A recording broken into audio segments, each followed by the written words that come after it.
नमस्कार, आपका हार्दिक स्वागत और अभिनंदन है। जैसा कि आप जानते हैं कि वर्ष 2022 आने वाला है और यह वर्ष 2022 आपके जीवन में क्या उन्नति लेकर के आएगा या किस प्रकार की परेशानियों को उत्पन्न करेगा, उसके लिए श्रीनाथ एस्ट्रो साइंस संस्था वार्षिक राशिफल 2022 लेकर के प्रस्तुत हो रही है। इस राशिफल को सुनने से पहले कुछ बातें महत्वपूर्ण हैं जो आपको अवश्य ध्यान रखनी चाहिए। यह राशिफल मुख्यतः आपके जन्म राशि पर आधारित है, मतलब आपकी जो भी जन्म राशि है उसी से इस राशिफल का श्रवण आपको करना चाहिए।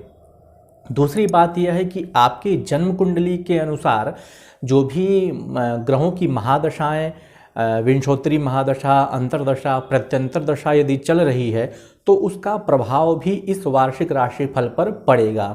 कहने का मतलब ये है कि यदि आपकी दशा अंतरदशा अच्छी है और वार्षिक राशिफल अच्छा है तो निस्संदेह यह वर्ष बहुत ही अच्छा जाने वाला है। लेकिन आपकी महादशा अंतरदशा अशुभकारी है और राशिफल आपका अच्छा है तो मध्यम जाएगा। किंतु यदि आपकी दशा अंतरदशा अनिष्टकारी है और राशिफल भी अनिष्टकारी है तो बहुत सारी प्रतिकूल परिस्थितियां 2022 में आपके सम्मुख उपस्थित होती दिखाई देंगी।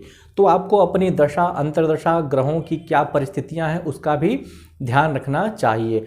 मुख्यतः यह राशिफल गोचर पद्धति पर आधारित है, अष्टक वर्ग पद्धति पर आधारित है, मतलब बिंदु और रेखाओं के माध्यम से जो पारंपरिक पद्धति का प्रयोग किया जाता है। इसलिए यह राशिफल पूर्णतः प्रामाणिक है और इस राशिफल में कही गई सारी बातें आपके जीवन में अवश्य घटित होते हुई दिखाई देंगी।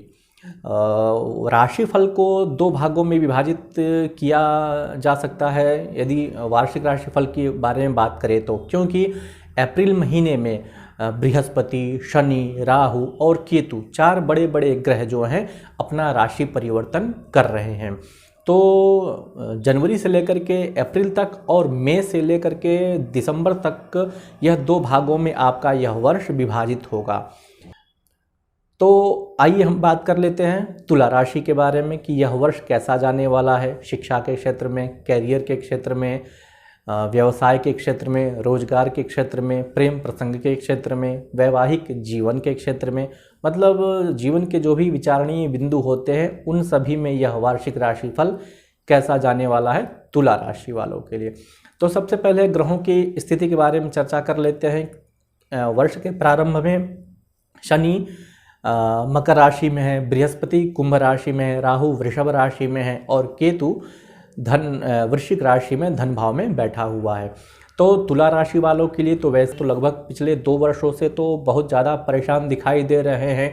आर्थिक पक्षों को लेकर के, घरेलू विवाद को लेकर के, मतलब पारिवारिक परिस्थितियों को लेकर के, प्रॉपर्टी को लेकर के, घर मकान जमीन जायदाद को लेकर के, सुख को लेकर के। तो अप्रैल तक यदि समय बात करें तो बृहस्पति की स्थिति तो बहुत अच्छी है।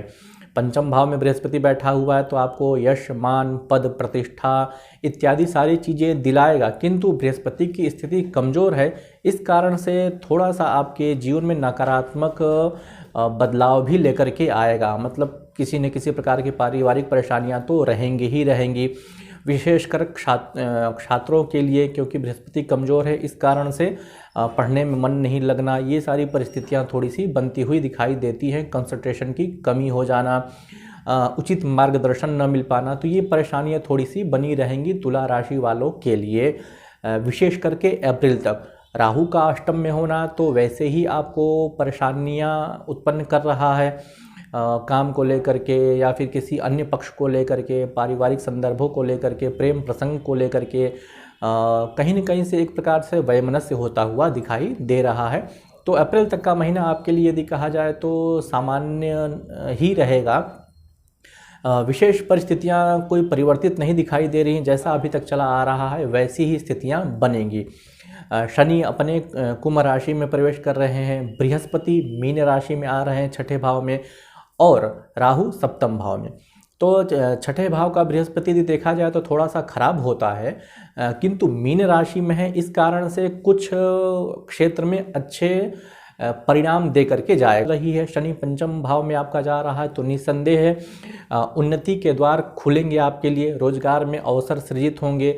जो परेशानियां विगत 2 वर्षों से चली आ रही हैं वह कहीं न कहीं से कम होती हुई दिखाई देंगी। आपके जीवन में जो पारिवारिक संघर्ष आ रहे हैं वह अप्रैल के बाद थोड़े से कम होंगे, किंतु राहु का सप्तम में होना पुनः वैवाहिक जीवन को लेकर के कहीं न कहीं से परेशानी को उत्पन्न करेगा। विशेष करके जो व्यक्ति प्रेम प्रसंग में है, लव और रिलेशनशिप में है, वह विवाह करना चाहते हैं, तो ऐसे व्यक्तियों के लिए यह वर्ष अप्रैल के बाद से विशेष करके थोड़ा सा प्रतिकूल दिखाई दे रहा है, नकारात्मक परिस्थितियों को जन्म देता हुआ दिखाई दे रहा है।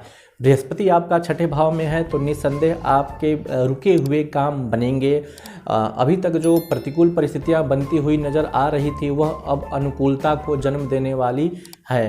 तो अप्रैल के बाद से आपके लिए यदि समय के बारे में बात करें तो थोड़ा सा अच्छा होगा, थोड़ा सा परिवर्तन उसमें अवश्य दिखाई दे रहा है। शनि की दृष्टि सप्तम भाव पर पड़ रही है तो वैवाहिक जीवन में थोड़े से परेशानियां आती हुई दिखाई दे रही हैं, ऐसा संकेत मिलता हुआ दिखाई दे रहा है। किंतु बृहस्पति आपका बहुत सपोर्ट करेगा, 6ठे भाव का बृहस्पति है तो निस्संदेह आपको रोजगार में उन्नति के अवसर प्रदान करेगा। अभी तक जो भी रुके हुए काम थे वह धीरे धीरे आपके बनते हुए नज़र आने लगेंगे।